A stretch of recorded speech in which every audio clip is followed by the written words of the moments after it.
Alors, je vous demanderai de vous lever debout pour un moment de réflexion.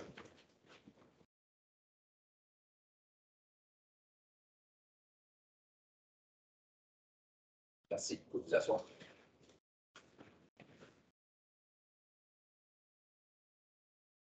Alors, bienvenue à la séance du Conseil du 9 mai. Point numéro 1, l'ouverture de la séance. Point numéro 2, adoption de l'ordre du jour. Point numéro 3, première période de questions. Point numéro 4, présentation de l'Assemblée publique. 4.1, présentation du rapport financier au 31 décembre 2021. 4.2, Assemblée publique de consultation, dérogation mineure 2022-007 et 2022-013. 4.3, rapport du maire et des membres du Conseil sur les activités municipales du mois d'avril 2022. Point numéro 5, administration. 5.1, autorisation du paiement des comptes du mois d'avril 2022. 5.2, approbation du rapport financier 2021 de l'Office municipal d'habitation du Grand Port-Neuf et versement de la contribution financière de la Ville. 5.3, entente de service entre la Ville de Donnacona et Bell Canada pour le service 911 de prochaine génération, autorisation de signature. 5.4, retour des sommes au surplus libre. 5.5, participation de la Ville de Donnacona au programme de supplément au loyer pour le projet du 213 sur Notre-Dame de l'OMHGP. Point numéro 6, législation et greffe. 6.1, acceptation des procès-verbaux des séances ordinaires du Conseil tenues les 11 et 25 avril 2022. Point numéro 7, gestion contractuelle. 7.1, conclusion d'un contrat d'une durée de 3 ans pour la base de données CSR du logiciel Akeo pour la cour municipale. ACO. 7.2, mandat de l'Union des municipalités du Québec pour le regroupement du programme d'assurance au BNL. Point numéro 8, urbanisme et développement économique. 8.1, autorisation de dérogation mineure numéro 2022-007 ou 156 rue Boucher. 8.2, autorisation de dérogation mineure numéro 2022-013 ou 213 avenue Marcoux. 8.3, PIA, quartier des Anglais, remplacement de 11 fenêtres sur la façade du bâtiment principal situé au 134 avenue Saint-Jacques. 8.4, PIA, quartier des Anglais, remplacement de 4 fenêtres sur la façade avant du bâtiment situé au 114 avenue Saint-Jacques.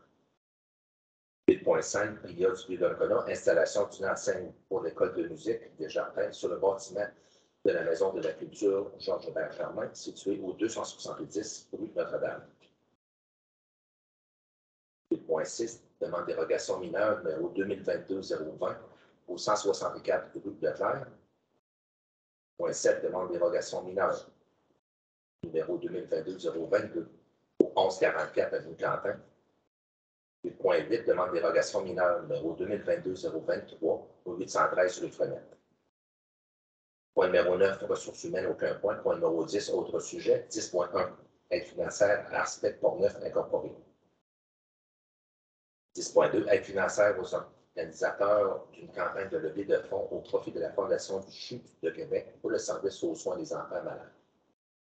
10.3, aide financière au comité des loisirs du CHSLD de Donnacona pour l'organisation d'activités aux résidents.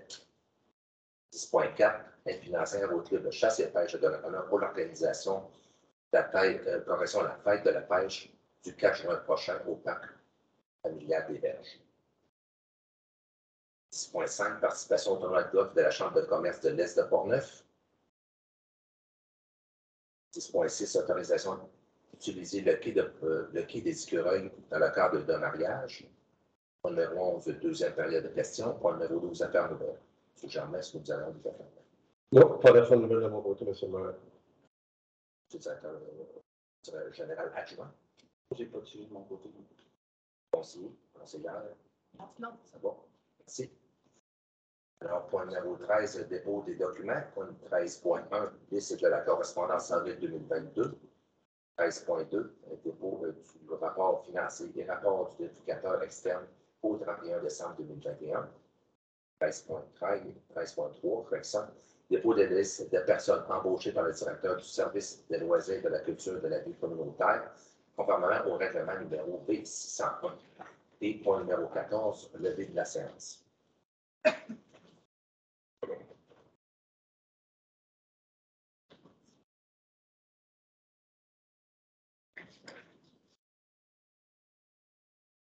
Alors, point numéro 1, ouverture de la séance, je vous donne un conclusion.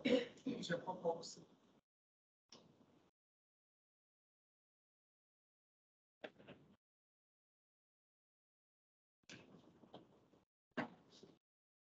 Point numéro 2, adoption de l'ordre du jour par le proposeur. Je propose.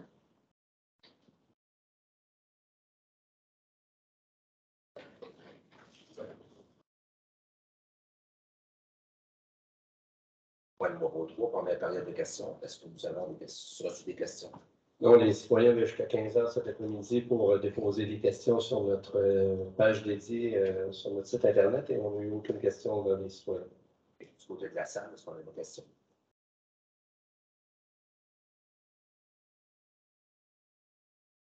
Alors, 4.1, présentation du rapport financier au 31 décembre. Je demanderai à Mme Potier, s'il vous plaît, de la firme de l'ordre des beaux associés, service comptable professionnel, de nous faire la présentation.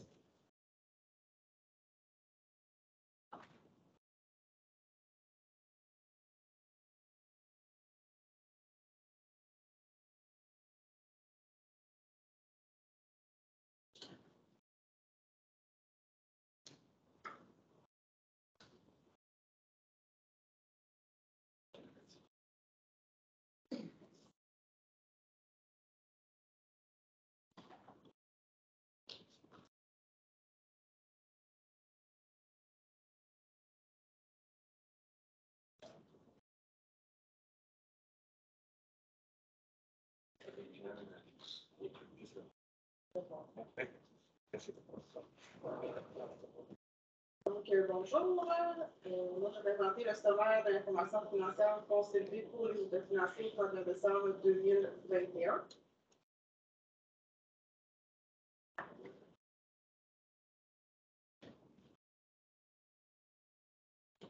Donc, pour le sommaire des résultats à des fins fiscales consolidées, donc moi, ce que je présente, c'est vraiment la colonne administration municipale. Donc, au niveau des revenus de fonctionnement, on a 13 642 374. Au niveau des revenus d'investissement, 4 42 744. Au niveau des charges de fonctionnement, L'agrandir. comme ça. Oui, Au niveau des charges de fonctionnement, on a 15 248 449 pour un excédent de déficit d'exercice de 2 436 669. Donc, nous, la page sommaire des résultats des fins fiscales, c'est sûr qu'on veut le ramener en état de fonctionnement. Donc, on va aller enlever nos revenus d'investissement de 4 42 744 pour en arriver avec un déficit de 1 606 075. On a d'autres ajustements à prendre en compte, donc des éléments de conciliation à des fins fiscales pour le ramener à un excédent de fonctionnement. Donc, on va aller soustraire les amortissements des immobilisations corporelles et des actifs incorporels achetés pour un montant de 3 44 730. On met aussi le financement à long terme des activités de fonctionnement de 81 585. Le remboursement de la dette de 741 709. Nos affectations aux activités d'investissement pour 1 457 744. Les excédents accumulés pour 787 546. Autres éléments de conciliation pour 272 737. Pour un total d'éléments de conciliation des fins fiscales pour 1 786 945 pour en arriver à un excédent de fonctionnement de l'exercice au 31 décembre de 180 870.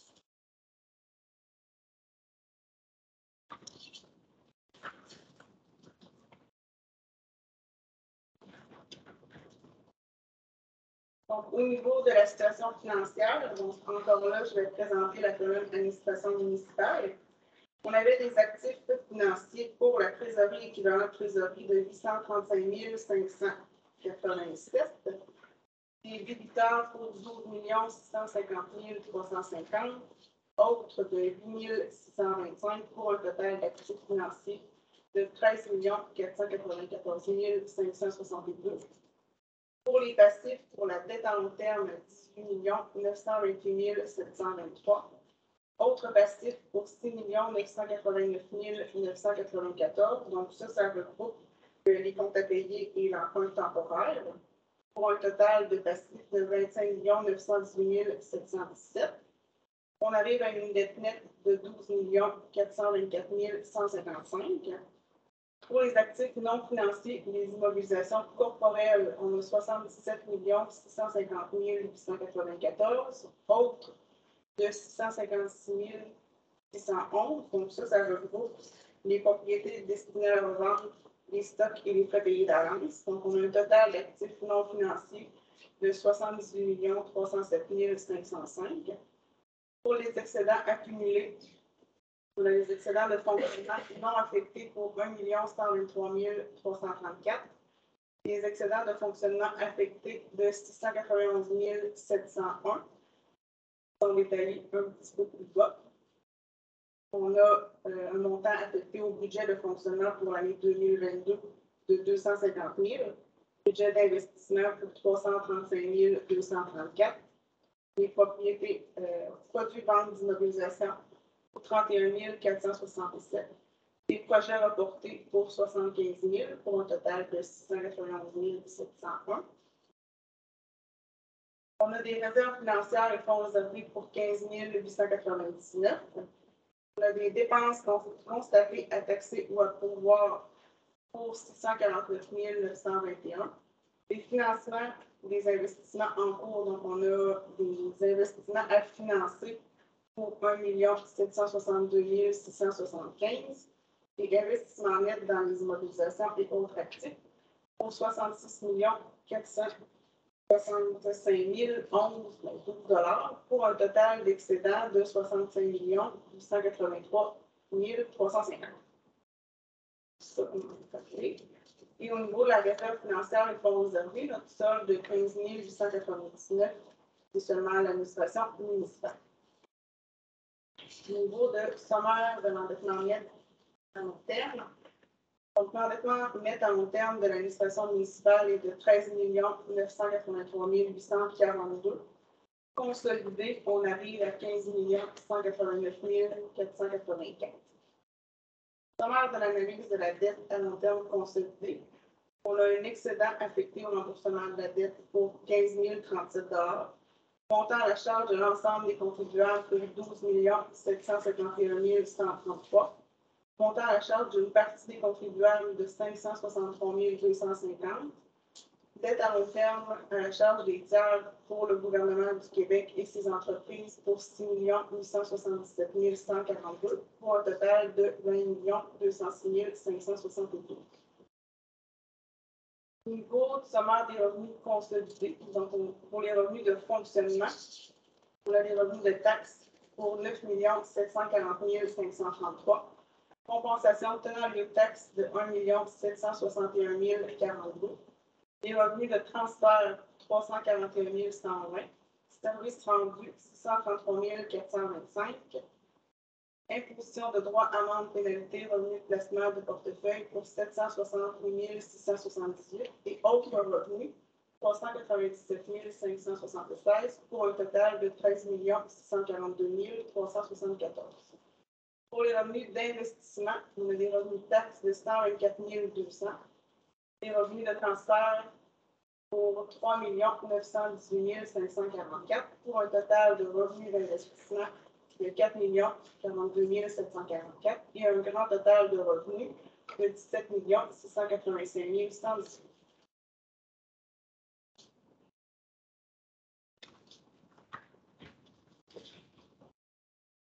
Pour les charges de fonctionnement, pour l'administration municipale, administration générale, 2 214 880. Sécurité publique, pour la police, 1 125 891. Sécurité incendie, 555 675. Autres, 6 947. Transport, réseau routier, 2 772 016 $. Transport collectif, 23 046. Hygiène du milieu, eau et égouts, 2 778 039. Matières résiduelles, 784 898. Autres, 11 274. Santé et bien-être, 51 900. Aménagement urbanisme et zonage, 366 387. Promotion et développement économique, 130 527. Autres, 354 030 $. Loisirs et culture, 3 626 379. Et frais de financement pour 446 560 pour un total de charges de fonctionnement de 15 248 440.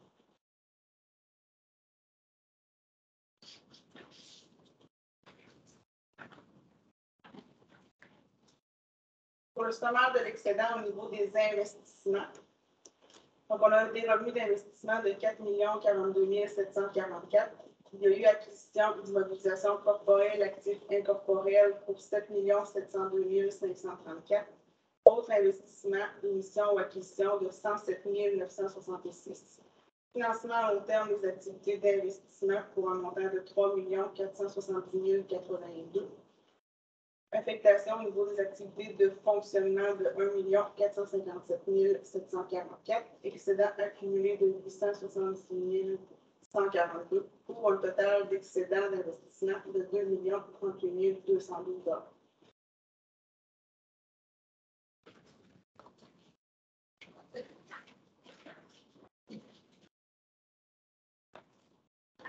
Merci, Mme Fossé.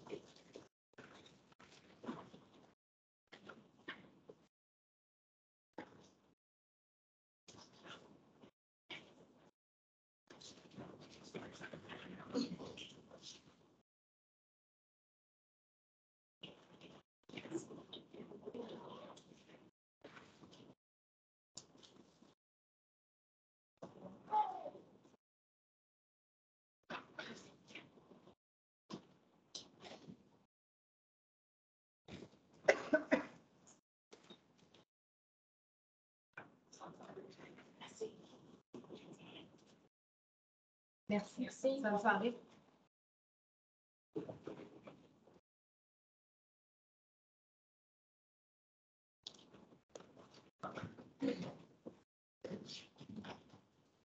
On va passer au point numéro 4.2.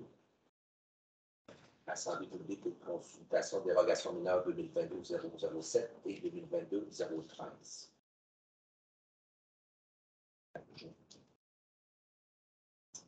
Puis un avis public là, qui est paru le 13 avril, conformément au règlement sur l'application de l'avis public concernant deux demandes de dérogation mineure. La première, la première 2022-007 au 156 sur le fichier. Et la deuxième, le 2022-013 au 213. Donc, il y avait également la possibilité, en plus de l'Assemblée publique de ce soir, il y avait également la possibilité de recevoir des commentaires écrits. Donc, on a reçu. Concernant la demande 2022-007 au 156 sur le fichier, donc la demande de dérogation mineure en beaucoup de demandes conformes. Donc, l'aire totale d'affichage de 23,9 m² des deux enseignes existantes situées sur les façades avant et arrière du bâtiment principal, au supérieur de 8,9 m² à la norme maximale de 15 m². Et la surface d'affichage du mur arrière évaluée à 21 au lieu du maximum de 7,5 presque par la réglementation. Est-ce qu'il y en a qui souhaitent intervenir concernant la demande de dérogation? Donc, vous demandez de vous avancer pour que votre voix puisse être enregistrée. Donc, simplement, vous nommez et allez-y avec votre question, votre commentaire. Je m'appelle Jennifer Côté, je représente l'équipe de Bertrand Paysagiste pour ce soir. On m'entend bien, oui. Je vais vous lire notre petite lettre. Donc, suite à la recommandation du CCU à refuser la demande de dérogation mineure concernant l'enseigne murale arrière de notre bâtiment au 156 Piché, nous souhaitons faire valoir notre point de dernière fois. Suite à des vérifications dans le formulaire de la demande de permis pour l'enseigne de notre bâtiment, j'ai dû remplir la superficie du logo en largeur par hauteur. On parle d'un carré, qui représente en effet 21 de la face arrière de notre bâtiment. Toutefois, notre logo il est en losange. Donc, quand je fais le carré, il y a beaucoup d'espace qui est non utilisé. Donc, si on considère la superficie réelle de notre logo, soit 83 pieds carrés sur la façade de 1218 pieds carrés, on atteint uniquement 6,8 de la superficie arrière, ce qui permet de respecter les lois d'urbanisme de Donnacona. De plus, dans l'extrait du procès-verbal, vous mentionnez qu'il n'y a pas de préjudice aux demandeurs, mais j'énumère ici-bas les coûts relatifs à la réparation du bâtiment, puisque l'enseigne existante est collée à notre tôle, dans le fond. Donc, juste les réparations pour la tôle, on approximative ça à 700 $. L'enseigne qui n'est plus utilisable actuellement est de 2500 $, ainsi que la nouvelle enseigne qui représente un maximum de 7,5 % en carré, qui irait autour de 1500 $. Donc, le remplacement de l'enseigne actuelle coûterait plus de 4700 $ auprès de notre entreprise.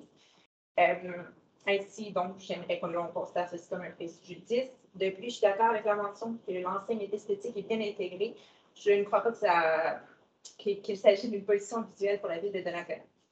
En ajout à ceci, nous ne sommes pas directement dans un quartier résidentiel, on est dans le parc industriel, donc le terrain n'est pas situé directement sur la 138. C'est vraiment l'arrière de notre bâtiment qui est visible de la 138 à l'arrière du cycle géant. Puis, c'est visible en fait 6 mois par année parce que lorsqu'il y a des feuilles dans les arbres, on ne voit pas notre bâtiment. Finalement, lorsque j'ai fait ma demande de permis avec les plans, moi, j'ai aucun background en urbanisme. Surtout commercial. Donc, je n'étais même pas au courant qu'il y avait une procédure pour les demandes d'enseigne. Si ça m'avait été mentionné, c'est sûr que j'aurais évité de contraindre au règlement et j'aurais respecté les règles parce que tout au long de notre construction, notre objectif a été de se conformer à vos règles et de mettre sur pied un bâtiment esthétique. Bref, vu les coûts et la situation particulière de nos bâtiments, je ne crois pas que cela poserait un précédent aux citoyens et aux entreprises de Donnacona. Merci. Merci, madame.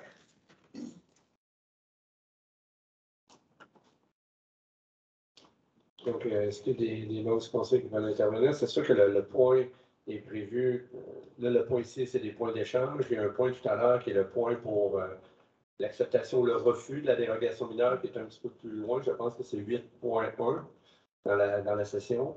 Est-ce qu'il y avait des membres du conseil qui voulaient intervenir sur les commentaires qu'on vient de recevoir? Tu sais, moi, je voulais juste dire,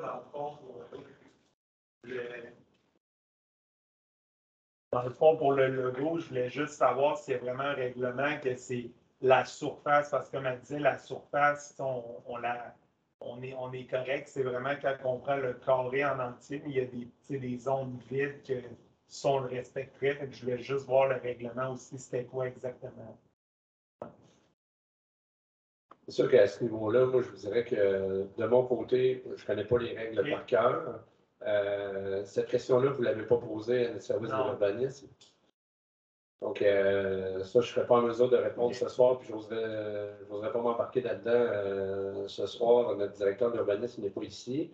C'est sûr que ça peut être quelque chose qui peut être vérifié. J'ose imaginer que lorsqu'ils ont préparé le dossier pour le CCU, c'est des règles qui s'appliquent à tout le monde. Donc, cet espace-là, je pense qu'il est calculé de la même façon pour tout le monde, mais... C'est parce que les mesures, nous, c'est nous qui les ont données. Ils ne sont pas venus. Nous, on a vraiment mesuré le carré. Mais si on prend vraiment le lettrage en tant que tel, on est à 7 % et non 21 %. Et c'est nous qui les a donné les mesures. Oui. Ouais. Donc, comme vous dites, c'est comme si l'espace du grand carré qui est ça, la zone. Exact. Toutes les zones vides, zones c'est la grises, là. ouais, c'est ça. Ouais. OK. Non, c'est juste ça, good. Ouais. C'est sûr que c'est un... Bon, là-dessus, sur cette question-là, moi, je n'ai pas la réponse à ça. C'est sûr que c'est un point qui est prévu à l'ordre du jour de ce soir. Est-ce que c'est un point qui peut être reporté à la prochaine en attendant qu'on puisse avoir l'information, les membres du conseil qui décident, là? L'Assemblée publique de consultation va être tenue, effectivement, le conseil de on n'avait pas à faire une assemblée publique.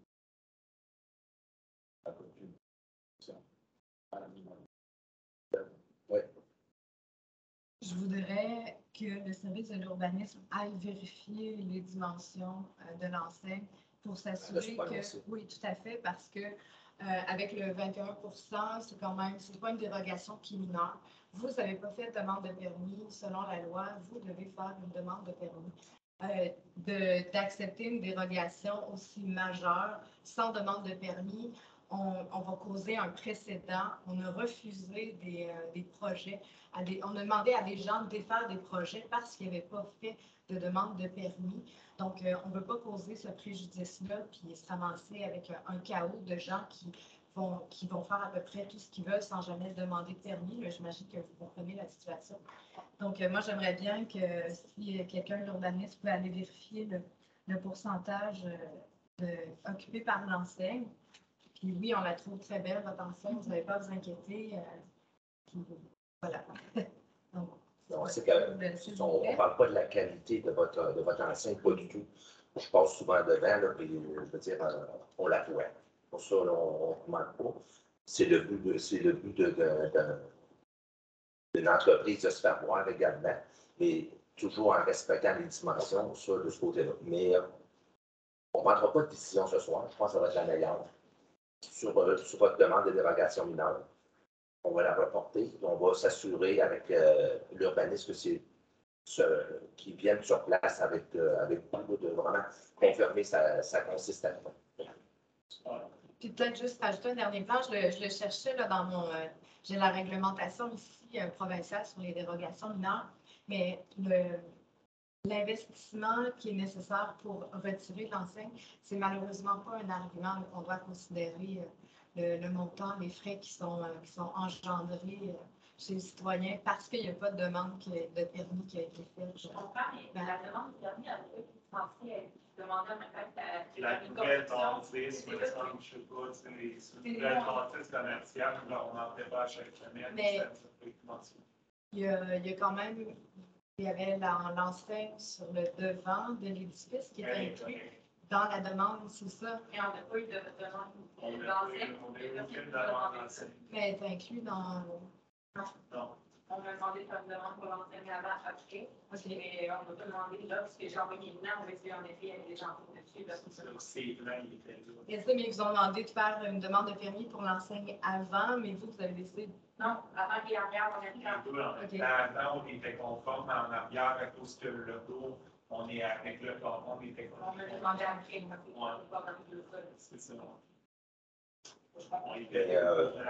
On va demander que confirmer avec l'urbaniste qui vienne sur place, confirmer avec vous. Et moi, je vais m'en assurer. Oui, de notre côté. Comme ça, on va de prendre une décision. On prendra pas une décision en soi. On va attendre avec l'urbanisme. À partir de là, on prendra une décision. Ça va? Super. La prochaine rencontre, ici, la prochaine séance publique, si je ne m'abuse, c'est le 24 mai. Ce ne sera pas le lundi, étant donné que c'est la fête des Patriotes, donc c'est le mardi qui suit, donc ça va être mardi le 24 mai. Et d'ici ce temps-là, c'est sûr qu'on va avoir les dimensions exactes, là, puis on va avoir des informations en lien pour que les membres du conseil puissent avoir toutes les informations avant de prendre leur décision. Là. Super, bonne soirée. Juste avant de revenir, on ne veut pas vous nuire, on veut juste pas causer de précédent pour engendrer un chaos. C'est vraiment bonne soirée. On peut dire que l'Assemblée publique, il y avait une deuxième dérogation à 2022 013 ou 213 à Marc, qui souhaitait intervenir avec des questions.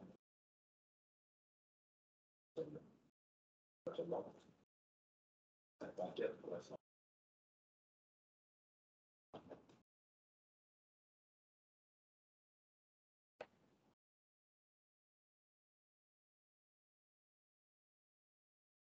C'est le point numéro 4.3, rapport du maire et des membres du conseil des activités municipales du mois d'avril.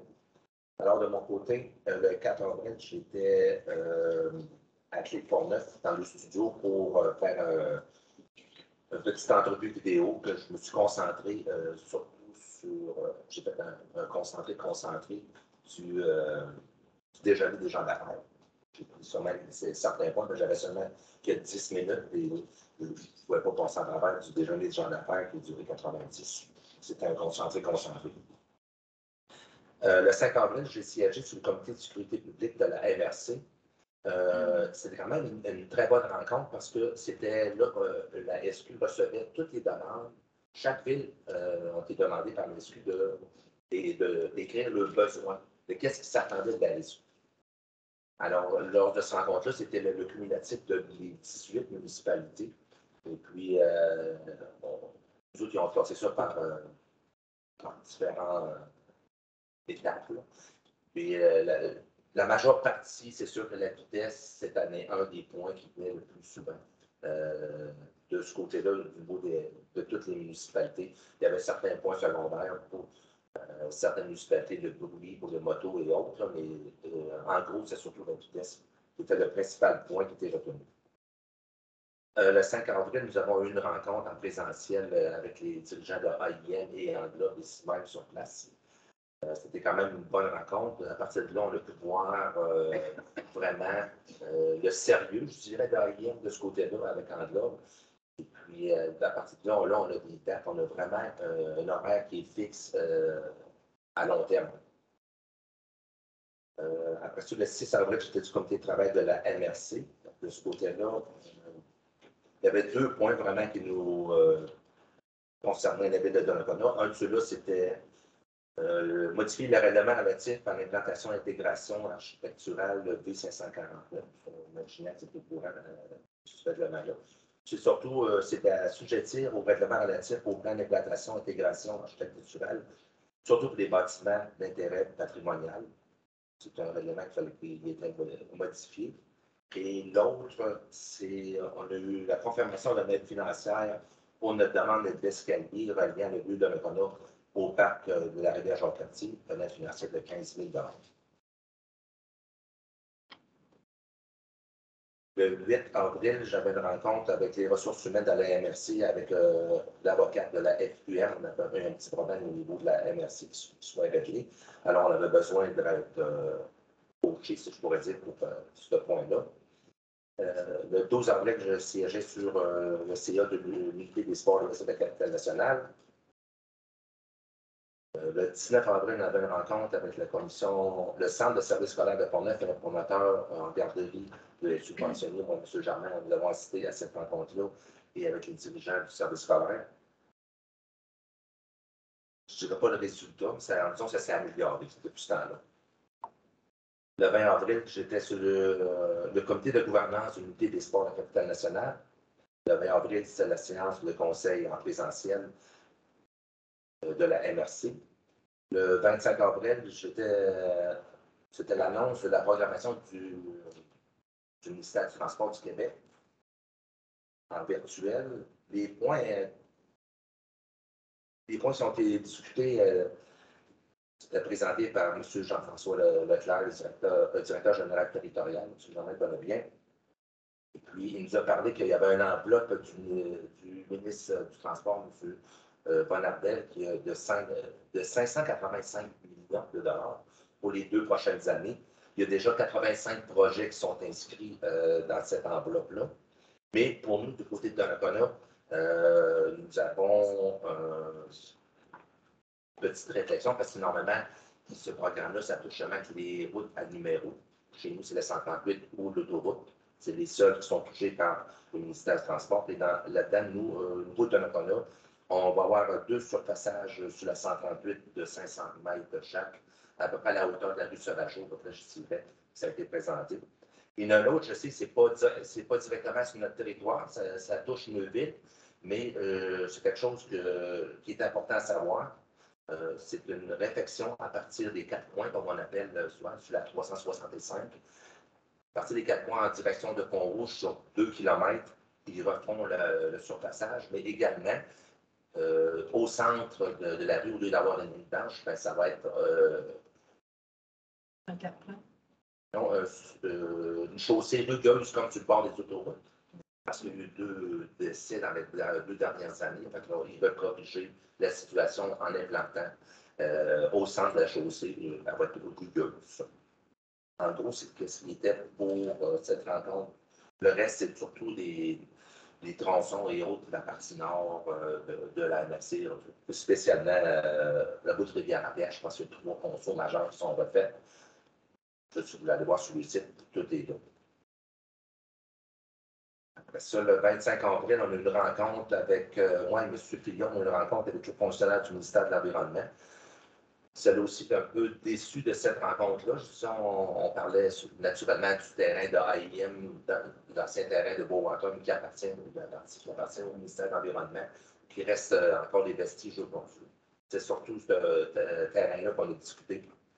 C'est une rencontre qui était, je dirais, plutôt froide. En fin de compte, après cette rencontre-là, ben, vendredi, j'ai parlé à M. Vincent Caron directement. J'ai mentionné que j'avais été déçu de cette rencontre-là, mais il ne laissait sous-entendre que ce n'est pas des gens très expressifs à l'air des fonctionnaires. Donc, il dit qu'il avait quand même très bien reçu notre demande. Madame Pichette est expressive.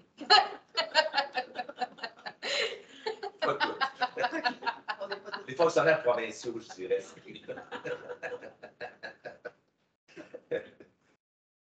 Et puis, pour terminer, le 27 avril, j'ai assisté à l'inauguration accompagné de Mme Bouchard, Lambert et Blais de l'édifice Médouin. La belle rencontre en principe. C'est complet. Le rapport d'activité pour le mois d'avril. Merci beaucoup, M. le maire. Donc, de mon côté, un petit résumé de chacun des services municipaux. Pour ma part, évidemment, c'est le suivi de... On est dans la période chaude des projets d'immobilisation et de développement pour l'année 2022. Donc, tous les préparatifs qui ont été faits en amont, là, on est en train de réaliser ces projets-là. J'ai eu l'occasion de participer au cours du mois d'avril à un webinaire le 8 avril en compagnie de M. Fillon de l'urbanisme et Mme Métivier du service des communications. Un webinaire qui était donné par l'Union des municipalités du Québec qui s'appelait « Agir avec audace et créativité pour la vitalité des artères commerciales ». Évidemment, c'est dans le but du travail qu'on est en train de faire parallèlement avec la dynamisation du secteur du lieu de l'Ancona. Donc, quand même plusieurs points qui étaient intéressants lors de ce webinaire-là. Je ne reviendrai pas, mais avec M. le maire, là, participé à plusieurs rencontres et réflexions sur le projet de garderie subventionnée sur des terrains du centre de service scolaire de Portneuf. Donc, présentation devant la directrice générale, son adjoint, le 12 avril, et devant le comité de vérification le 19 avril. Plusieurs rencontres en lien avec le projet sur le site de l'ancienne papetière. Également, participation en compagnie de M. le maire et de M. Fillon, une rencontre avec le groupe promoteur d'un projet hôtelier. Au début du mois d'avril. Et pour ma part, la poursuite de la préparation de l'exercice de sécurité civile qui va avoir lieu mardi prochain, le 17 mai. Parallèlement, j'ai travaillé à la mise à jour de notre politique municipale en sécurité civile et le cartable des mesures d'urgence, comme on l'appelle. Et mardi prochain, avec l'ensemble des membres du personnel cadre intermédiaire, M. le maire, il y aura justement exercice de sécurité civile qui aura lieu, semi-terrain, semi-théorique. Donc, surprise cette journée-là. Donc, mais il y a eu quand même plusieurs préparatifs en amont de cette journée-là et on va voir à aiguiser nos réflexes pendant la journée. Et évidemment, améliorer les items qui se seront moins bien passés lors de la journée. Au niveau du service du greffe, préparation suivi des séances des 11 et 25 avril par Maître Gignac. Maître Gignac a également travaillé sur 2 projets de règlement particulièrement, celui sur la délégation au directeur du service des loisirs, de la culture et de la vie communautaire pour pouvoir procéder à l'embauche de certains postes pour le besoin du service, et également le règlement des prêteurs d'emprunt afin de financer les dépenses nécessaires à l'établissement des plans et devis pour le projet majeur de contrôle des ouvrages de surverse pour la gestion des débordements. Maître Gignac a également fait le suivi sur un logiciel de gestion intégrée des documents. Il a également assisté la greffière de la Cour municipale pour la préparation de la séance de la Cour le 6 avril en l'absence d'un autre employé. Suivi de quelques dossiers d'ordre juridique et des analyses en gestion contractuelle également. Maître Gignac a supervisé et a travaillé sur le suivi d'un dossier en lien avec la problématique vécue avec un utilisateur du centre aquatique au sujet du port du masque et des dommages causés par cet utilisateur.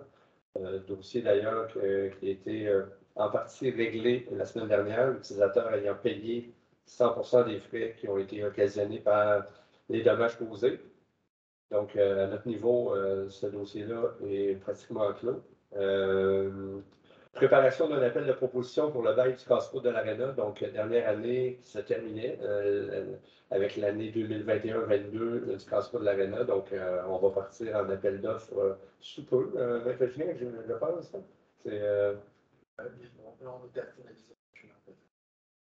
C'est ça. Et également, Maître Gignac a apporté son assistance dans l'affichage de quelques processus d'embauche, entre autres les préventionnistes et les postes de camp de jour, évidemment. Au niveau du service des loisirs, suivi sur tous les projets d'immobilisation 2022 et préparation des projets à venir. Donc, on parle entre autres du projet de pump track, sentier de vélo de montagne, entre autres. Réflexion sur les modifications apportées à notre politique de reconnaissance et la politique de prêt d'équipements locaux. Donc, bientôt, là, on aura une des recommandations en ce sens-là. La poursuite de la programmation du local 0,5 ans au pavillon des Écureuils et également des recherches d'aide financière pour rendre l'accessibilité universelle à ce lieu-là du pavillon des Écureuils. Du côté de l'Arena, avant la fermeture de l'Arena le 1er mai, il y a eu la tenue des championnats régionaux et des séries pour le hockey mineur. Planification de l'appel d'offres pour la gestion du casse-croûte, j'en ai parlé tout à l'heure. Préparation de l'intégration de notre agent de développement du parc familial des Berges. Donc, notre agent de développement qui a commencé pas plus tard que ce matin. Donc, M. Bergeron, qui en était à sa première journée aujourd'hui. Donc, il a passé l'avant-midi avec notre directeur, M. Alain. Et donc, pour remettre au clair tout le mandat. Et donc, par la suite, le mandat qui va se terminer autour de la fin décembre prochain. Donc, intégration avec l'équipe du service des loisirs. Et il y aura également des visites sur les lieux, rencontres avec les membres du SINAF, avec le coordonnateur du SINAF également, donc au courant des prochains jours, prochaines semaines. Donc, c'est enclenché depuis ce matin.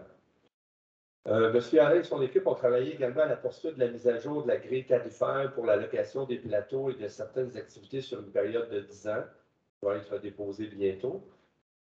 Poursuite de la session des cours aux enfants et aux adultes au centre aquatique. Je n'ai pas malheureusement les statistiques à jour en date du 30 avril, mais aussitôt que je vais les recevoir, là, je peux les publier évidemment. Planification des activités estivales. Donc là, c'est parti vraiment. Donc, c'est le dernier blitz. La course du maire qui s'en vient, le camp de jour, des spectacles, la programmation estivale au Parc des Anglais. Les sports estivaux, le relais pour la vie, le club de lecture estivale. Donc, c'est vraiment parti. Encore en avril, un très beau succès. Au niveau de la bibliothèque, 2008 près de livres. Et je m'en voudrais de ne pas souligner que notre bibliothèque municipale a remporté le premier prix provincial avec un montant, jumelé un montant de 8 000 qui est remis dans le cadre des prix des bibliothèques du club de lecture d'été TD 2021. Donc, c'est les prix des bibliothèques du club de lecture d'été qui ont été décernés la semaine dernière à l'occasion de la conférence du rendez-vous des bibliothèques publiques du Québec qui a eu lieu au Théâtre Outremont, Montréal. Donc, notre équipe, l'équipe est très fière de ce prix-là, avec raison. Donc, un premier prix provincial. Donc, l'animatrice, dont j'oublie le nom de famille, désolé, mais son prénom s'appelle Emma, et notre équipe, là, donc Karen, Amélie, toute l'équipe de la bibliothèque, là, vraiment du beau travail. C'est une belle récompense là, bien méritée. En parlant de la bibliothèque, ceux qui savent présentement, nous avons une chute pour les livres. C'est lors des mettons, qui arrivent après des heures d'ouverture ou de fermeture. Il y a une chute maintenant qui est installée depuis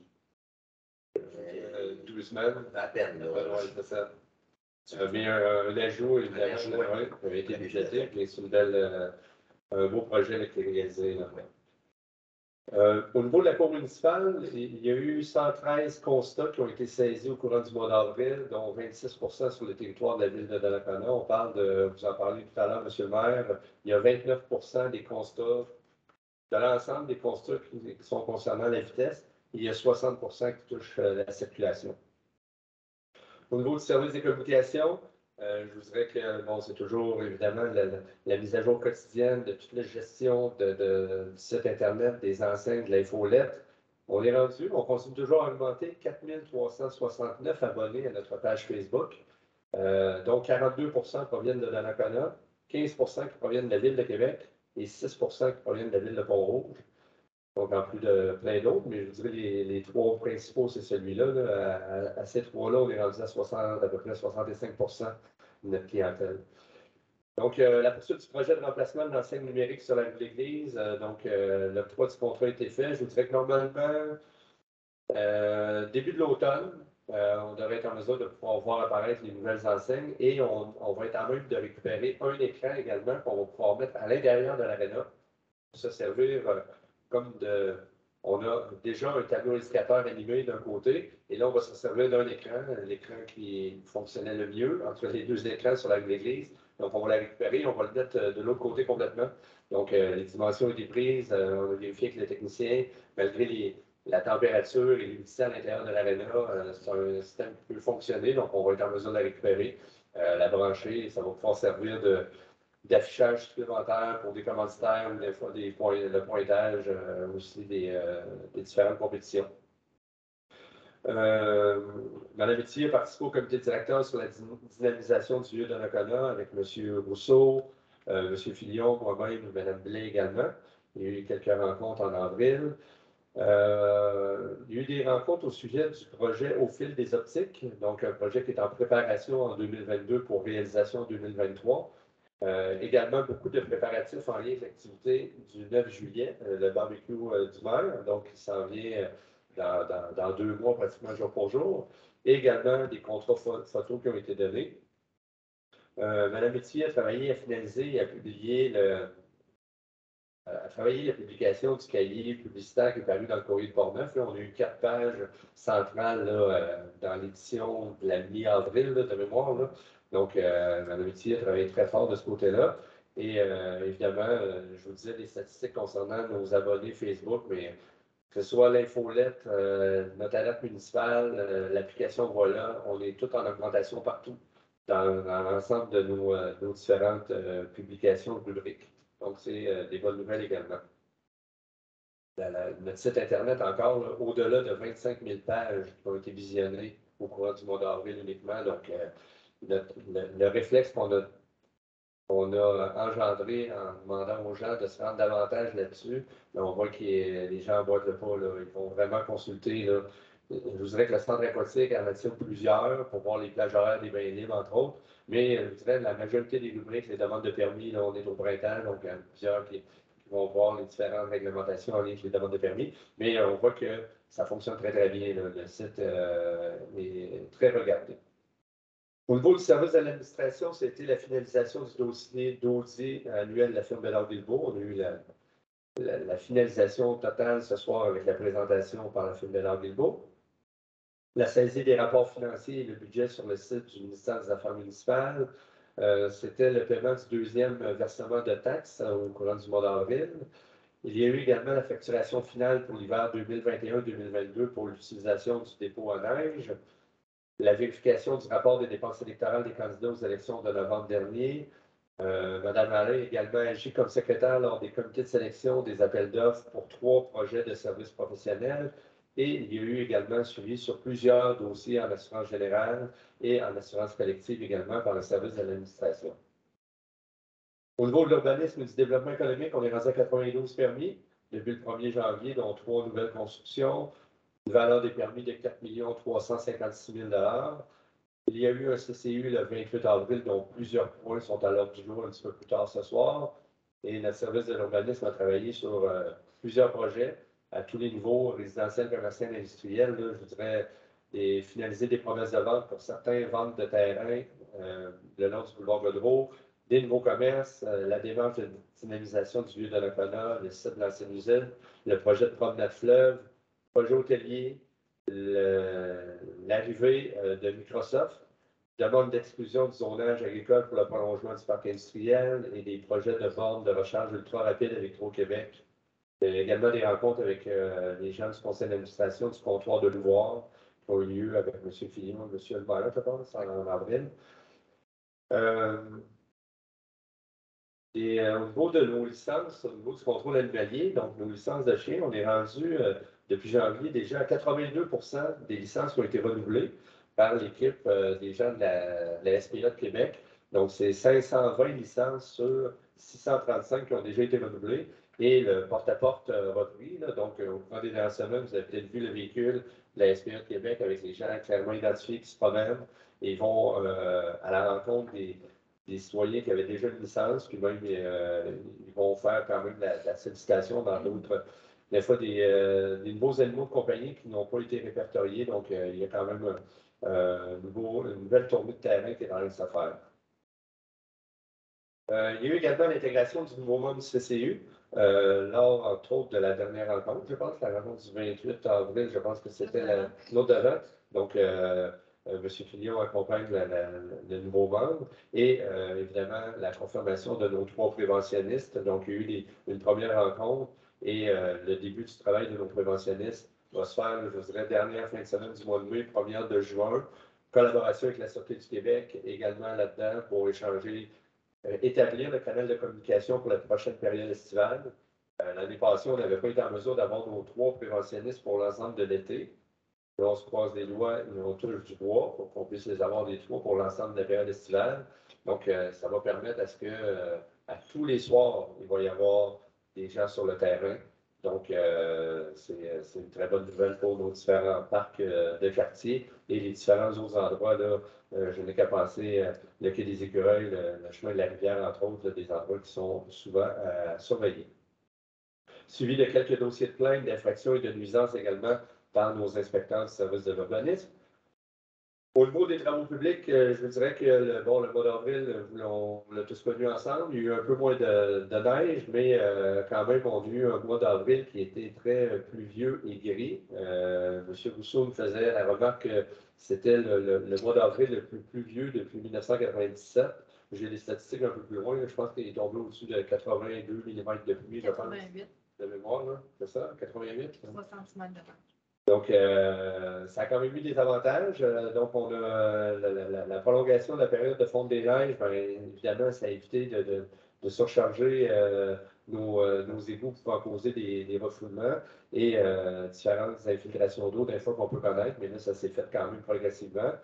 Donc, on a eu un seul cas là, problématique sur la rue Martel, là, en lien avec de l'écoulement d'eau. Je vous dirais que, bon, on a pu commencer, les citoyens ont pu le voir, on a pu commencer le travail de balayage des rues, déjà peut-être, on est peut-être à la 3e semaine. Donc, notre piste multifonctionnelle, nos différentes rues, l'espace urbain, on a vraiment bien commencé la période de nettoyage et on a mis beaucoup de temps en avril pour mettre l'emphase sur le colmatage des nids de poules et le début de l'entretien de nos plates-bandes. On a eu quelques précipitations justement neigeuses au courant du mois, au début du mois, mais quand même, ça a été surtout une période pluvieuse. On a perdu un de nos mécaniciens là, pour quelques semaines, un accident de travail, donc une blessure à un poignet. Et donc, je dirais qu'on va fonctionner, on va le remplacer par des opérateurs qui ont quand même une bonne connaissance de la mécanique, qui vont venir en surcroît de travail, là, aider notre mécanicien principal. Je vous dirais qu'il y a eu la préparation par le service des travaux publics de la journée de l'arbre qui s'en vient le 29 mai à l'Arena de 9h à midi, si je ne me trompe pas. Et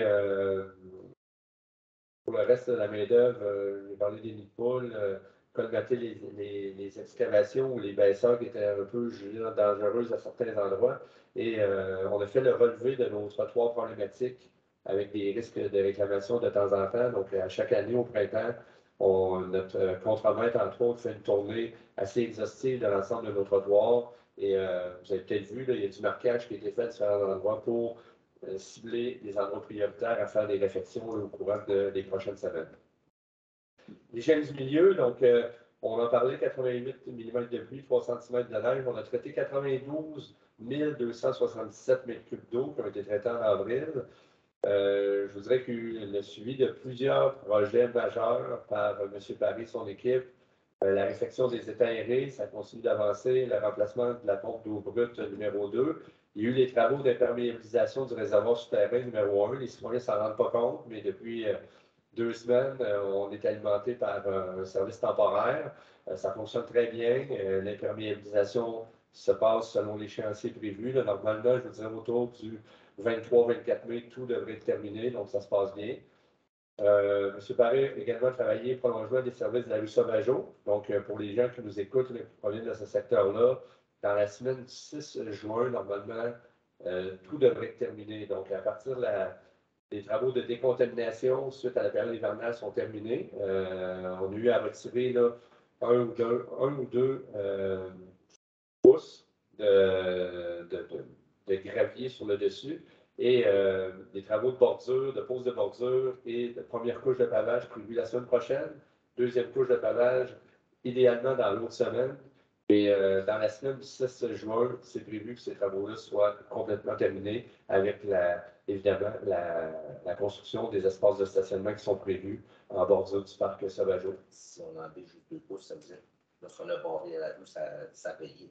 Oui, bien en fait, on va être en dessous de ce qu'on avait estimé au début de l'automne. Donc, effectivement, même si on n'a pas eu la collaboration tout le temps de certaines personnes, ça reste que ça a été un bon coup là, de barrer le tout. Les projets de reconstruction de la caserne d'incendie, bassin de rétention du parc Jean-Baptiste, il y a eu des visites qui ont été faites à la Ville de Québec dans certains bassins de rétention. M. Plamondon, M. Paris sont allés la semaine dernière visiter un bassin, je vous dirais, sans dire identique, mais avec le même type de fonctionnement. Et ça a été une visite très, très payante pour voir un peu comment ça se passe ailleurs, les technologies qui ont été utilisées. La modernisation du système de chauffage de l'Hôtel de Ville, pour ceux qui empruntent les rues avoisinantes, vous avez peut-être vu que l'Énergie ont fait des travaux la semaine dernière. Les travaux se sont faits en 2 temps, 3 mouvements. Je vous dirais, ils ont fait une tranchée entre la rue de l'Église et le bâtiment de l'Hôtel de Ville. Donc, c'est déjà pavé. Leur équipe ont déjà pu démobiliser depuis vendredi passé. Et la prochaine étape sera de venir brancher, de venir retirer nos 2 vieux réservoir dans le sous-sol de l'Hôtel de Ville pour la remplacer avec l'unité de chauffage qui va être alimentée par le gaz naturel. M. Paris a également participé à des rencontres dans le dossier de réclamation de la firme STGM pour la réparation des parapets avec la compagnie d'Alcon dans le dossier du centre aquatique. Et M. Paris a suivi une formation intéressante au niveau des appels d'offres sur les bonnes pratiques, les zones grises et les erreurs à éviter. Donc, si je ne m'abuse, c'était une formation de 2 jours qui a suivi au cours du mois d'avril. Il y a eu la mise à jour du captable de rinçage et une nouvelle numérotation des 309 bornes fontaines qu'on a de la ville. Donc, ça a été fait également en avril. Et la période de rinçage, étant donné les travaux d'imperméabilisation de notre réservoir numéro 1, les travaux de rinçage vont débuter tout de suite après la fin du travail. Au mois de septembre, au lieu d'être fait comme l'an passé au mois de mai, étant donné qu'on fonctionne sur une alimentation temporaire, il aurait été risqué de faire le rinçage en même temps. Donc, ça va se faire tout de suite après la fin du travail, lorsque nos employés auront terminé leurs vacances estivales.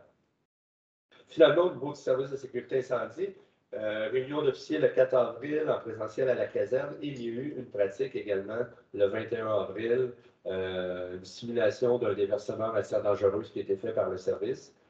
Je vous dirais qu'il y a eu 12 sorties qui ont été nécessaires au courant du mois d'avril. Deux situations finalement qui ont eu plus de peur que de mal, mais un problème électrique sur la rue du Sceau et également un début d'incendie extérieur sur un balcon là, sur la rue Notre-Dame. Mais comme je vous disais, plus de peur que de mal. Donc, pour le reste, il y a eu des services d'entraide qui ont été faits du côté de Cap Santé pour des événements de ce côté-là. Et également des accidents de véhicules là, avec notre équipe de désincarcération sur l'autoroute qui ont eu à se déplacer.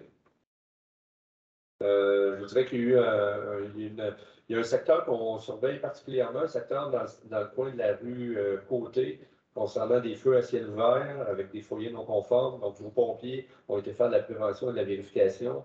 Il y avait déjà eu des visites qui avaient été faites l'an passé. Et là, du moment que le beau temps est revenu, là, il y a des mauvaises habitudes qui ont repris. Donc, on est aux aguets avec le service de l'urbanisme.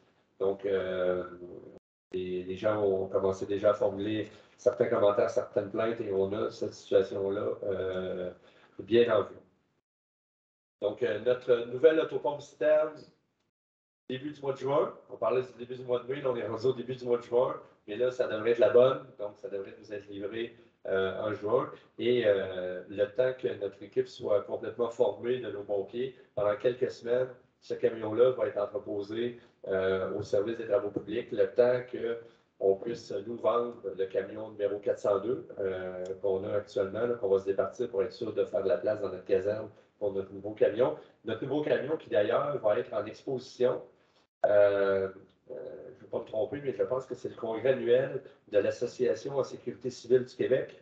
Et notre camion a été retenu pour être en exposition là-bas comme étant un modèle très récent. Là. Donc, le lettrage va tout juste venir être terminé et il va être en démonstration, en exposition là-bas lors du congrès. Et on va l'avoir 1 à 2 semaines plus tard là, pour nos besoins, évidemment.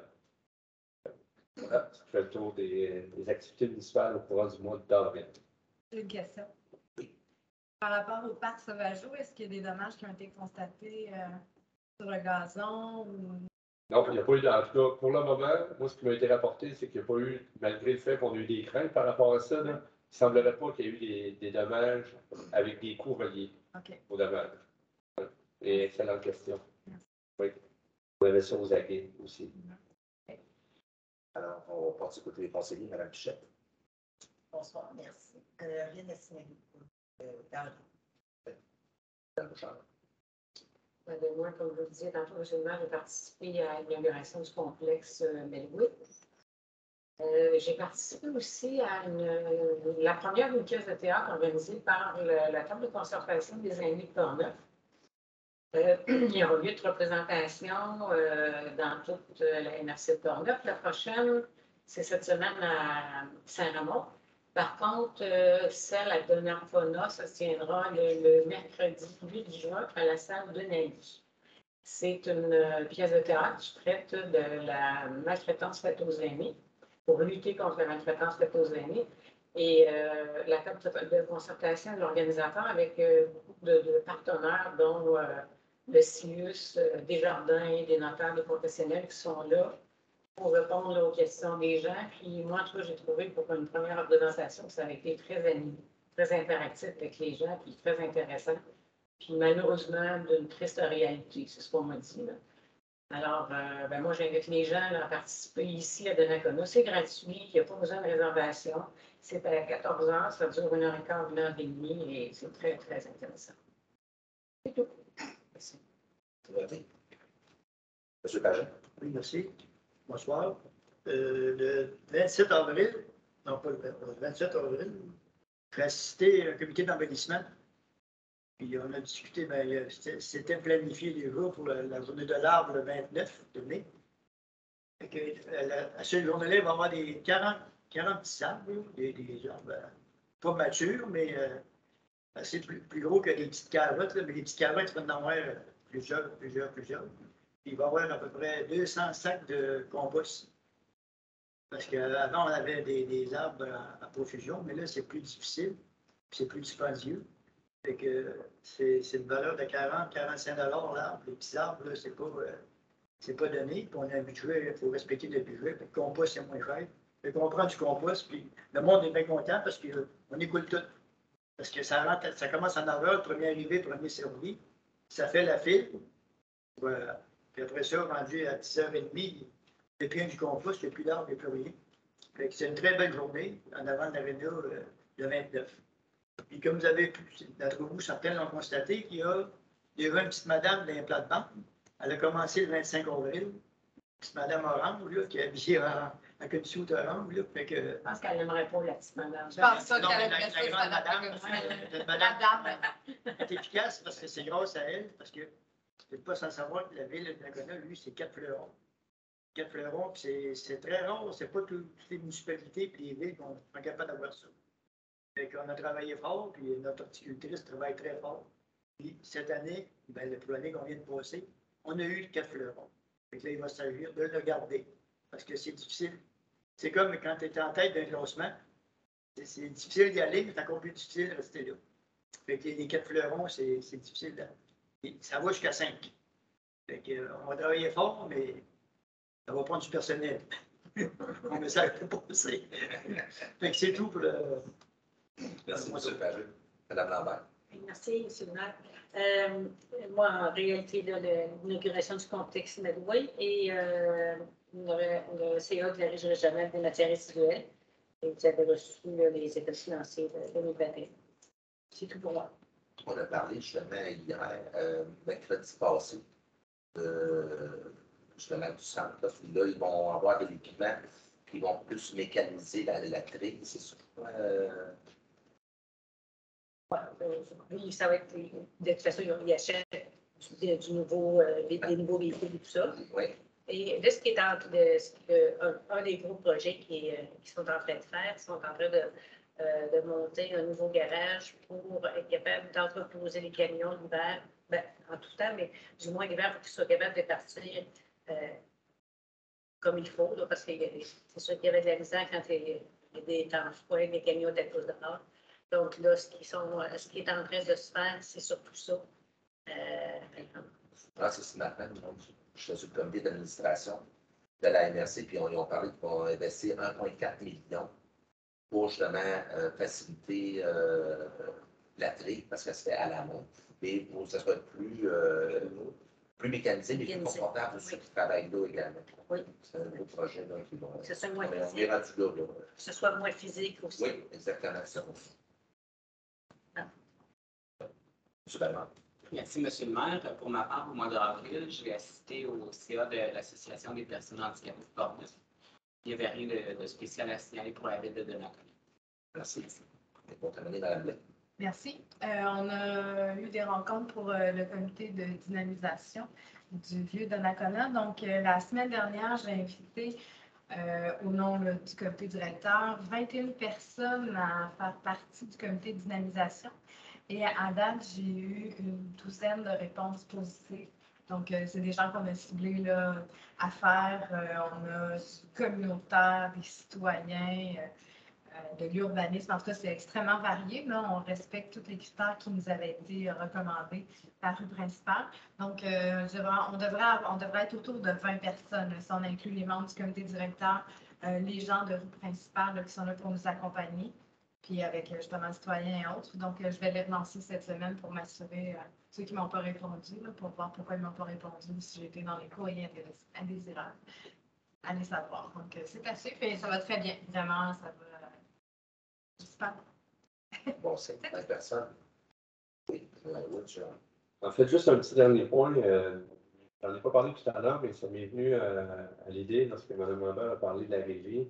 Peut-être juste pour les citoyens qui vont écouter notre séance, on invite les gens à être encore un petit peu patients parce que la collecte des gros déchets va se faire dans la première semaine du mois de juin. Donc, on le sait, là, le beau temps est arrivé, les gens sont contents, ils font du ménage de leur terrain, leur patio, leur garage, et de ne surtout pas avoir l'idée d'aller déposer vos gros déchets à notre site de conteneurs des écureuils. Sachez encore une fois que lorsqu'on est en mesure d'avoir, parce que, bon, c'est un endroit où on a une caméra de surveillance, on a de la lumière pendant la nuit, lorsque les gens viennent porter des choses même pendant la nuit, on est en mesure de pouvoir avoir des informations et il y a des constats d'infraction qui sont envoyés. Donc, il y aura une publication qui va être faite là, par notre service des communications parce que dans les dernières semaines, ça a été difficile. Donc, pendant que nos employés vont nettoyer le site, ils ne s'affairent pas à balayer les rues, réparer les trottoirs. Donc, on voit que c'est un site qui répond à des besoins, mais on veut que les citoyens s'en servent à bon escient. Donc, soyez encore patients. Dans quelques semaines, vous allez pouvoir mettre vos gros déchets à la rue avec la collecte de la régie, qui sont faits maintenant par leur propre camion. Donc, ils n'ont pas à sous-traiter à personne. Donc, ça va être directement la régie. C'est la première semaine du mois de juin. Là. Selon les différents secteurs, vous pouvez regarder sur le site Internet ou dans le calendrier de la ville. Là. Vous allez savoir quand est-ce que ça va passer à vos portes directement. Et si je peux rajouter, c'est qu'il ne faudrait pas hésiter s'il y a des citoyens qui se rendent compte qu'il y a des gens qui vont porter des choses comme ça, de ne pas hésiter pour du moins les aviser ou nous aviser, parce que c'est quand même des coûts qui sont à même notre compte de taxe. Et en plus, que nos employés sont obligés, comme M. Germain disait, d'aller nettoyer ça et même d'aller porter des choses à l'éco-centre et tout ça, bien, c'est des coûts naturellement qui reviennent encore aux citoyens. Donc, c'est ça de ne pas hésiter À dénoncer. Ou à dénoncer, en effet. À dénoncer, tout simplement. Parfait. Alors, ceci conclut les points numéro 4. Alors, on va passer au point numéro 5 qui est administration. 5.1, autorisation du paiement des comptes du mois d'avril 2022.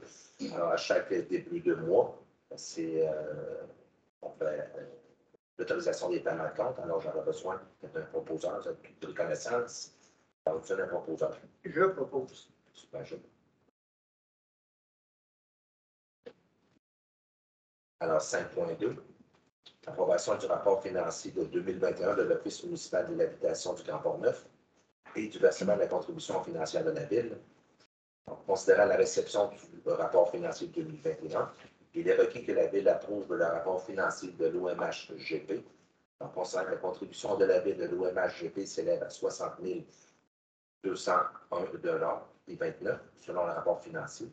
La résolution est d'approuver le rapport financier vérifié de l'Office municipal de l'habitation du Grand Port-Neuf de 2021, de verser la somme de 42 196,34 représentant la contribution de la Ville à l'OMHGP et de verser une somme de 12 120,12 représentant la contribution de la Ville au Jardin Lambert et de verser une somme de 5 884,83 représentant la contribution au PSL1 privé et d'autoriser la dépense de 48 081,17 à même le poste budgétaire.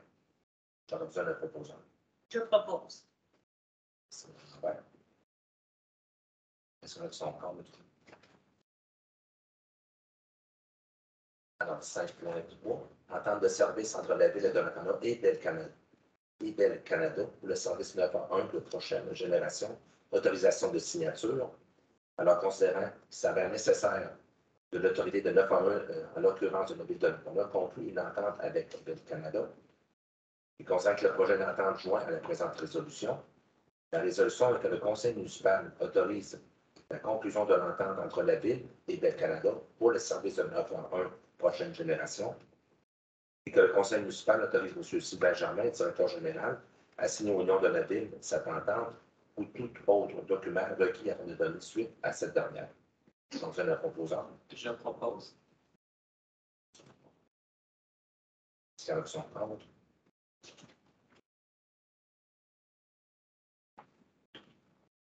Alors, 5.4, retour des sommes au surplus libre. Considérant que certains projets qui devaient être financés à même le surplus de la Ville en 2021 ont été réalisés à moindre coût, financés autrement ou tout simplement rapportés. Considérant que les sommes qui avaient été affectées à ces projets n'ont pas été utilisées doivent être retournées au surplus de la Ville. La résolution est que le Conseil municipal autorise la trésorière et la directrice des services administratifs à retourner la somme de 40 950 $ au surplus libre de la Ville. Je vous donne la proposante. Je propose.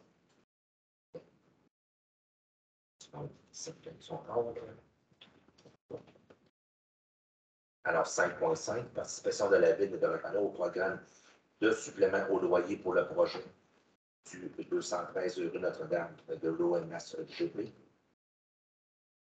Alors, considérant que le projet de l'Office municipal de l'habitation du Grand Port-Neuf pour l'aménagement de 14 chambres dans le bâtiment situé au 213 rue Notre-Dame dans le cadre du programme de supplément de loyer de la Société d'habitation du Québec.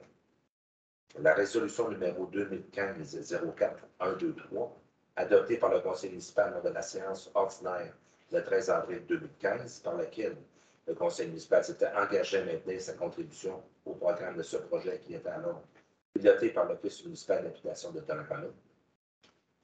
Considérant que la Société d'habitation du Québec a requis un nouvel engagement de la Ville pour ce projet qui est maintenant piloté par l'OMHGP. Considérant que l'adoption par le Conseil municipal de la résolution 2022-03-111 lors de la séance du Conseil du 28 mars dernier, par laquelle la Ville de Donnacona a réintégré son engagement à contribuer au projet dans le cadre du programme de supplément de loyer de la SHQ dans l'éventualité d'un projet répondant aux exigences du programme se réalise. La résolution que la Ville de Donnacona réintègre son engagement et confirme qu'elle participera au programme de supplément au loyer au projet 213 rue Notre-Dame de l'OMHGP à Donnacona en acceptant de s'engager par 3 portions de 10 pendant 5 ans pour au moins 50 dans les unités de logement prévues au projet et jusqu'à concurrence du nombre d'unités maximales prévues à l'intérieur de la convention d'exploitation. J'en donne le proposant. Je propose. Madame Michel. C'est l'option 30. J'espère que c'est la dernière qu'on parle de vous. Ici. C'est une personne là. Le temps est ouvert, il est correct. Ceci conclut les points numéro 5. Point numéro 7, législation et greffe. 6.1, acceptation des procès-verbaux des séances ordinaires du Conseil tenues les 11 et 25 avril dernier. Maître Gignac. Comme à chaque première séance, c'est l'adoption des procès-verbaux dans les séances du mois d'avril, donc c'est pas l'approbation des procès-verbaux des séances. Les 11 et 25 avril. On dit évidemment le procès-verbaux. En proposant. Je propose.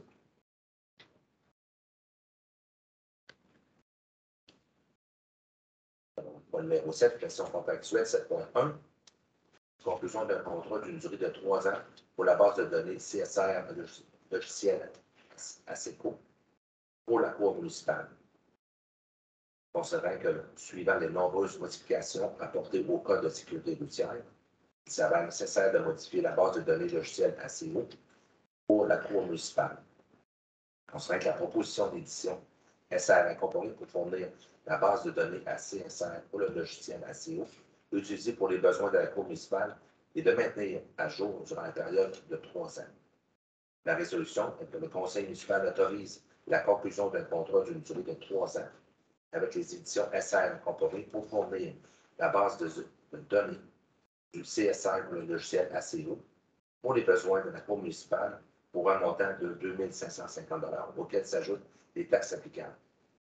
Et d'autoriser Maître Pierre Martignac, greffier, signé au nom de la Ville, tous les documents relatifs à la conclusion de ce contrat. J'en fais le proposant. Je propose. Monsieur le Président. Son compte.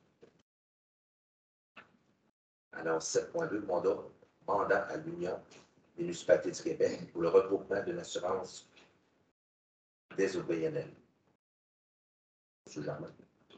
Oui, en fait, considérant que la municipalité, on a reçu une proposition de l'UMQ de préparer en son nom et au nom de plusieurs autres municipalités intéressées un document d'appel d'offres pour un achat regroupé de produits d'assurance pour les organismes à but non lucratif.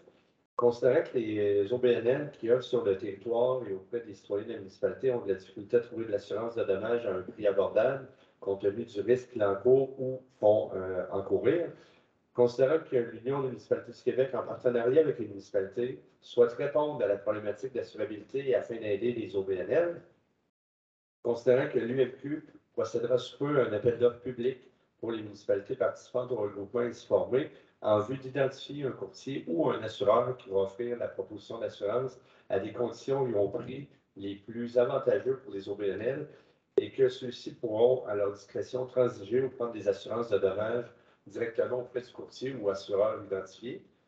Considérant que les dits processus contractuels étaient assujettis au règlement numéro 26 sur la gestion contractuelle de l'UMQ pour ces ententes de regroupement adoptées par le conseil d'administration de l'UMQ.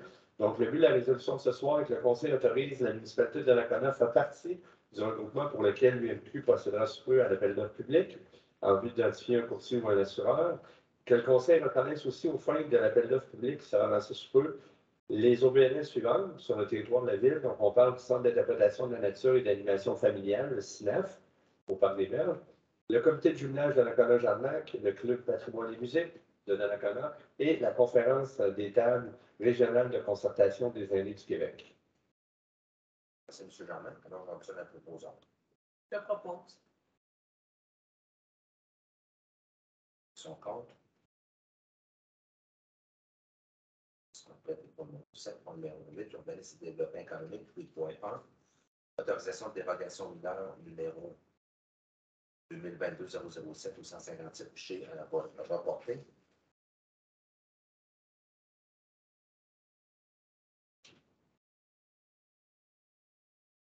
Alors, 8.2, autorisation de dérogation mineure numéro 2022-013 pour le 213 avenue Marco. Alors, ma Gignac a très bien expliqué tantôt. Alors, on va passer à la résolution et d'autoriser la demande de dérogation mineure 2022-013, conditionnellement à ce que le requérant effectue des travaux de rehausser la toiture de sa résidence pour atteindre nominalement une hauteur totale de 3,96 mètres afin de réduire l'écart de la hauteur et celle-ci et de celle du garage projeté comme le recommande le CCI. J'en donne la proposition. Je propose. Son âge. Alors, 8.3. L'IA, quartier des Anglais, remplacement de 11 fenêtres sur la façade du bâtiment principal situé au 134 avenue Saint-Jacques. Alors, considérant la demande de permis numéro 2022-0050 a été déposée, considérant que la demande vise à effectuer des travaux de rénovation extérieure sur le bâtiment principal situé au 134 avenue Saint-Jacques, soit le remplacement de 11 fenêtres par un modèle abattant en PVC blanc, considérant que l'immeuble faisant l'objet de la présente demande est situé dans la zone RB7 et qui est assujetti aux réglementations particulières du PIA du quartier des Anglais, considérant que le comité consultatif recommande au Conseil d'approuver la demande. Alors, la résolution est d'approuver le projet présenté dans la demande afin de permettre l'émission du permis numéro 2022-0050 à la réalisation du secteur. J'en donne la proposition. Je propose. Dans son compte. Alors, 8.4. Il y a quartier des Anglais, remplacement de 4 fenêtres sur la façade avant du bâtiment situé au 114 du Saint-Jean.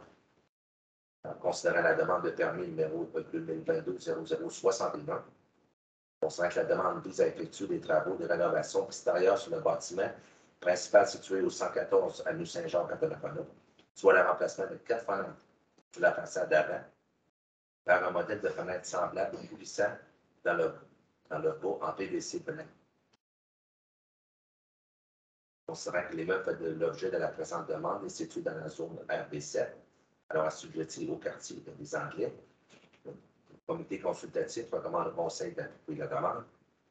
La résolution est d'approuver le projet présenté dans la demande afin de permettre l'émission du permis numéro 2022-0061 et la réalisation des travaux. Donc, vous en avez proposé. Je propose. Son contre. Alors, 8.5. Lieu de reconnaissance, installation d'une enseigne pour l'école de musique Desjardins sur le bâtiment de la Maison de la Culture, située au 270 Notre-Dame. Alors, considérant que la demande de permis numéro 2021-0496 a été déposée, considérant que la demande vise à effectuer des travaux extérieurs sur le bâtiment public situé au 270 rue Notre-Dame de Repana, soit l'installation d'une nouvelle enseigne pour identifier l'école de musique Desjardins sera fixée sur le mur latéral gauche de la Maison de la Culture Georges Bergerdin. Considérant que l'immeuble fait de l'objet de la présente partie demandée est situé dans la zone CB4 et est assujetti aux réglementations particulières du PLU de la colonne. Considérant que les membres du CCU jugent que le projet présenté n'est pas conforme aux objectifs et aux critères applicables de la réglementation du PIA dans le lieu de la colonne. Alors, le CCU recommande au Conseil de refuser la demande. La résolution est de refuser le projet présenté dans la demande ainsi que l'émission du permis 2021 0496. Posez la proposition. Je propose.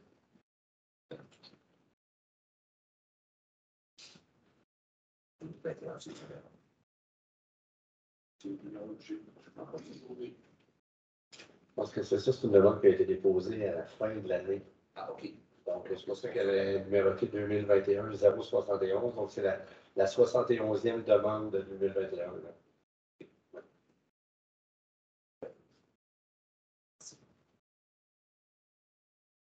Alors, 8.6, demande de dérogation mineure numéro 2022-020 au 164 rue Leclerc. Considérant la demande de dérogation mineure énoncée, un titre a été déposé. Considérant que le requérant désire se conformer à la réglementation en vigueur dans le but de vendre la propriété et qu'une non-conformité a été relevée sur le terrain dans l'apprentissage géomètre Luc Ménard. Constant que la demande de dérogation mineure, DM 2022-020, vise pour le bâtiment secondaire à rendre conforme. 1. La marge de recul latérale de 0,29 m au lieu du minimum de 0,60 comme exigé. 2. La marge de recul arrière est de 0,35 au lieu du minimum de 1,5 comme exigé. 3. La distance de l'avant-toit située à 0,04 m de la limite du terrain au lieu du 0,30 m comme prescrit. Et 4. La superficie du cabanon évaluée est de 28,38 m² au lieu du 20 comme autorisé. Alors, considérant que le Code civil du Québec précise dans l'article 993 qu'on ne peut avoir sur les fonds voisins de vue droite à moins d'1,50 m de la ligne séparatrice, cette règle ne s'applique pas lorsqu'il s'agit de vue sur la voie publique ou sur un parc public, ou lorsqu'il s'agit de portes pleines ou de verres translucides. Considérant que le Code civil du Québec précise à l'article 994 que la distance d'1,50 m se mesure depuis le paravent extérieur du mur où l'ouverture est faite en perpendiculaire à celui-ci jusqu'à la ligne séparatrice. S'il s'agit d'une fenêtre en saillie, ces distances se mesurent depuis la ligne extérieure. Considérant que le CCU recommande au Conseil d'approuver conditionnellement la demande, comme l'énonce le procès-verbal du CCU le 28 février dernier, en exigeant du requérant qu'il retire, qui condamne de façon permanente la fenêtre arrière, donnant une vue sur la propriété voisine à moins de 1,5 m afin de respecter le règlement édicté par le Code civil du Québec dans la section 6 des. La résolution est de recevoir la demande de dérogation mineure 2022-020 et de fixer l'Assemblée publique de consultation relative à cette demande à 19 h le 13 juin prochain. Je propose. C'est l'option contre.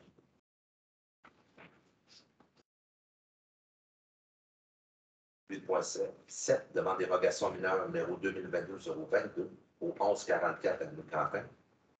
La demande dérogation mineure a été énoncée en titre a été déposée à la Ville. Considérant qu'une demande de permis numéro 2022-0097 a été formulée à la Ville afin d'autoriser la construction d'un garage isolé avec profondeur dérogatoire. Considérant que la demande de dérogation mineure numéro 2022-022 vise à autoriser une profondeur de 5,49 m au lieu du 6 m minimal comme prescrit et permettre la construction d'un nouveau garage isolé. Considérant que le CCI recommande au Conseil d'approuver la demande, la résolution est de recevoir la demande de dérogation mineure 2022-022 et de fixer l'Assemblée publique de consultation relative à cette demande à 19 h le 13 juin prochain. J'obtiens la proposition. Je propose. Oui.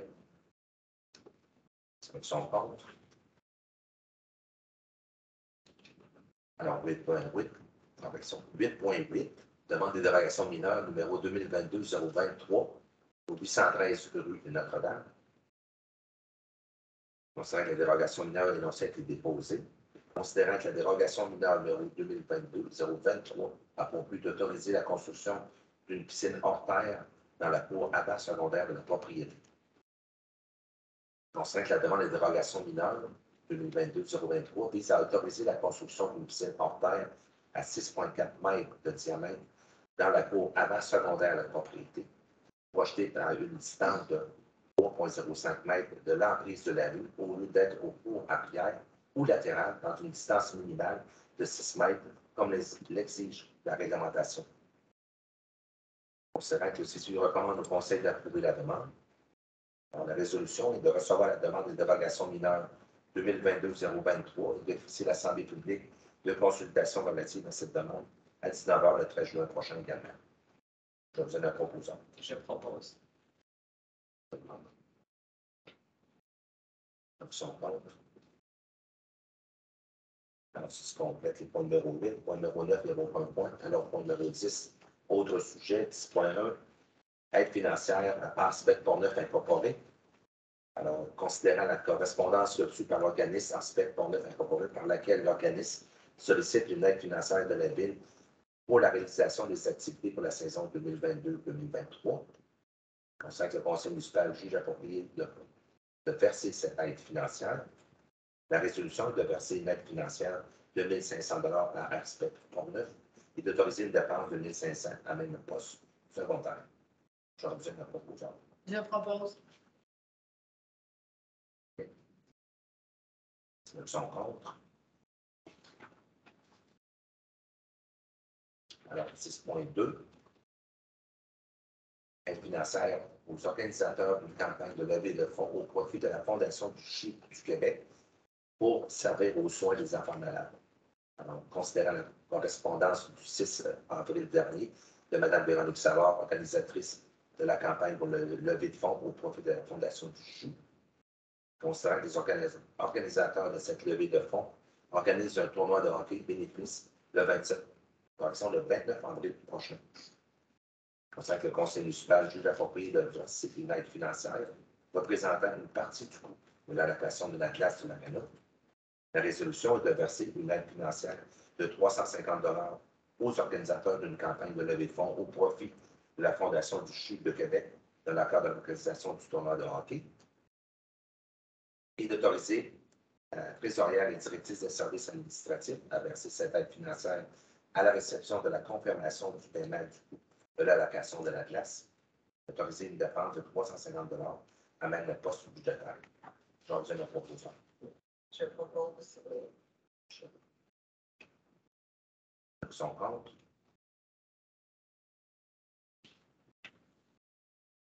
« 6.3. Aide financière au comité des loisirs du CHSLD de Donnacona pour l'organisation d'activités aux résidents. Suite à la correspondance reçue du comité des loisirs du CHSLD de Donnacona, dans laquelle l'organisme sollicite une aide financière de la Ville pour l'organisation d'activités pour les résidents. Le Conseil municipal juge approprié de verser cette aide financière. Alors, la résolution est de verser une aide financière de 250 au comité des loisirs du CHSLD de Donnacona pour l'organisation d'activités aux résidents et d'autoriser une dépense de 250 à même le poste budgétaire. J'en besoin de la proposition. Je propose. C'est l'option contre. Donc, 10.4. Aide financière au club de chasse et pêche de Donnacona à l'organisation de la fête de la pêche le 4 juin prochain au parc familial des Berges. Alors, suite à la correspondance reçue du club de chasse et pêche de Donnacona, dans laquelle l'organisme sollicite une aide financière de la Ville pour l'organisation de la fête de la pêche le 4 juin prochain au parc familial des Berges. C'est vrai que le Conseil municipal juge approprié de verser cette aide financière. Alors, la résolution est de verser une aide financière de 500 au club de chasse et pêche de Donnacona pour l'organisation de la fête de la pêche le 4 juin prochain au parc des Berges et d'autoriser une dépense de 500 à même le poste budgétaire. Je besoin de la proposition. Je propose. Ils sont contre. 6.5. Participation au tournoi de golf de la Chambre de commerce de l'Est de Pont-Neuf. Concernant la tenue le 16 juin prochain du tournoi de golf de la Chambre de commerce de l'Est de Pont-Neuf, le Conseil juge approprié de participer à ce tournoi. Alors, la résolution de procéder à l'achat de 2 droits de jeu au coût de 413,91, incluant les taxes pour le tournoi de golf de la Chambre de commerce de l'Est de Pont-Neuf le 16 juin prochain. Désigner moi-même et Mme Sylvie Lambert, conseillère, participer à cet événement au nom de la Ville et autoriser les trésorières et directrices des services administratifs au remboursement des dépenses encourues pour la participation de cet événement s'il y a lieu une présentation de pièces justificatives. Et d'autoriser cette dépense de 413,91 incluant les taxes amène le poste budgétaire. Je vous donne la proposition. Je propose. Bon. Ceux qui sont contre. Alors, 10.6, autorisation d'utiliser le quai des écureuils dans le cadre d'un mariage.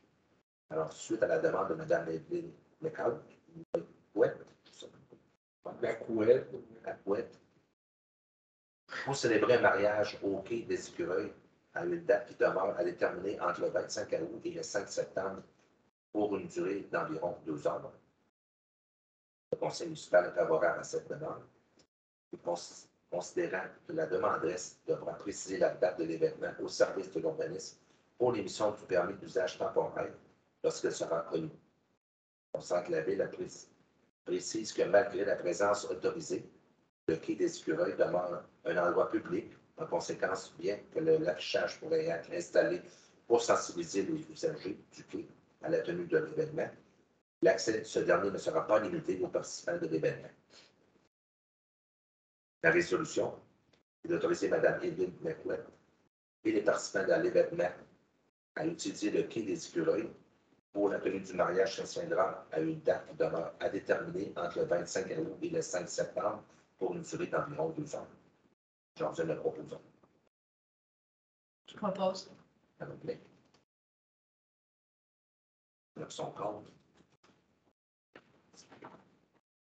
Deuxième période des questions. La nouvelle institut. Numéro 13, c'est le dépôt de document 13.1, dépôt de la liste de correspondance du mois d'avril. 13.2, sur le dépôt du rapport financier du rapport du vérificateur externe au 31 décembre 2021. Dépôt numéro 13.3, dépôt de la liste des personnes embauchées par le directeur de service des loisirs, de la culture et de la vie communautaire, conformément au règlement numéro V601. Et dépôt numéro 14, faisant de la levée de la séance. Je propose. Merci. Alors, ceci conclut la séance de conseil du 9 mai. Merci beaucoup et bonne semaine.